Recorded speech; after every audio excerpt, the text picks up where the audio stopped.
Ilang kabataan ang inabutan naming naglalakad sa isang bahagi ng Tondo.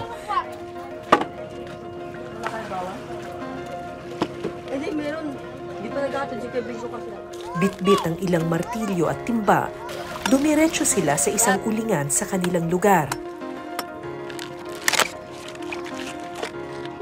Dito namin nakilala ang 10 taong gulang na si Uno, di niya tunay na pangalan.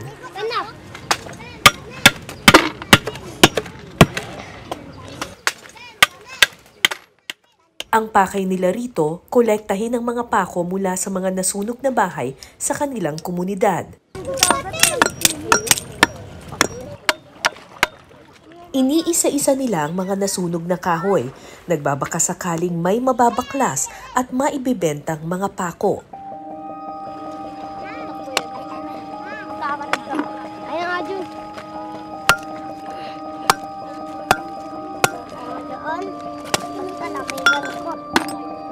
Anong ginagawa mo dun sa pako? Nakuha, tapos pagkatapos binibinta na. Saan ka kumukuha ng pako? Doon sa dulo. Anong meron dun sa dulo? Uling, minadami yung pako.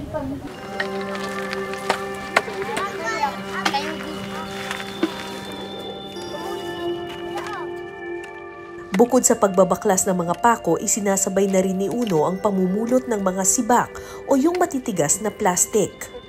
Ano naman ang binibili mo doon sa ano? Doon sa... Kanin. Bakit kayo bumibili ng kanin? Wala, gutom eh. Wala bang bigas sila mama, papa? Gutom araw-araw. Anong ulam nyo? Toyo. Toyo, yun lang? Ano pa? Ayun lang. Yung kanin lalagyan lang ng toyo? Mantika at lagyan ng asin. Mantika? Anong lalagyan ng yung mantika lalagyan ng asin, tapos Laluin. hahaluin saan? Saan? Tapos Nain na. anong grade ka na? 3. Grade 3. Nag-aaral ka ngayon? Hindi na po. Bakit di ka nag-aaral? Nawalang ano ko eh. Nawala yung alin? Sakit. Birth certificate? Nawala. O, ano ngayon kung nawala yung birth certificate? Kailangan kasi yun eh. Kailangan daw yun sa School. school. Ba't di kumuha ng bago? Wala kang bili. Ang kapiranggot na barya na kanyang kinikita, ipinambibili niya ng pangunahing pangangailangan ng kanilang pamilya.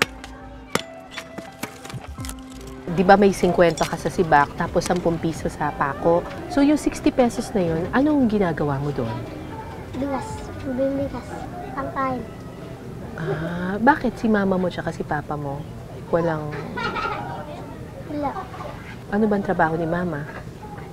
Ano bang trabaho? Naghilot. Yung papa mo, anong trabaho? Nagnaninisid. Naninisid. Okay.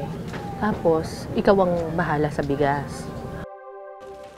Kung nag-aaral daw si Uno ngayon, grade 4 na sana siya. Pero gusto mo ba mag-aaral? Bakit gusto mo mag-aaral? Para matuto rin ako. Magbasa. Para matuto ka magbasa. Hindi ka ba marunong magbasa? Hindi pa? Ano yung alam mo na? ABC alam mo na. Pero umabot ka ng grade 3? Yung math, marunong ka na ng math? Lalo na hindi. Yun ang lalong hindi. Yung mga 1 plus 1. Alam mo yun? Oo. 1 plus 1. 2 plus 2. 4 plus 4. 8. 8. Alam mo yun. 5 plus 5. 10. Alam mo pala yun eh.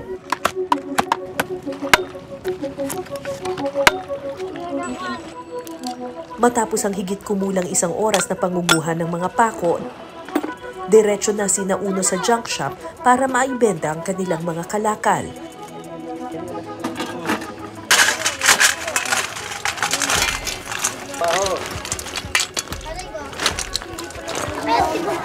May tinidor pa.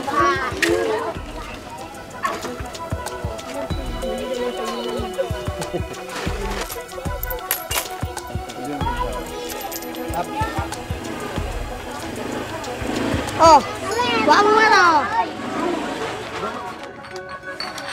2 kilo. Magkano ang 1 kilo? 8? 8. 16 din. Oh, 16. 20, 30. Gawin ko na lang 33 kaya wala naman 50 centavos. Umabot ng 60 pesos ang kinita ni Uno. Sapat lang para makabili ng bigas.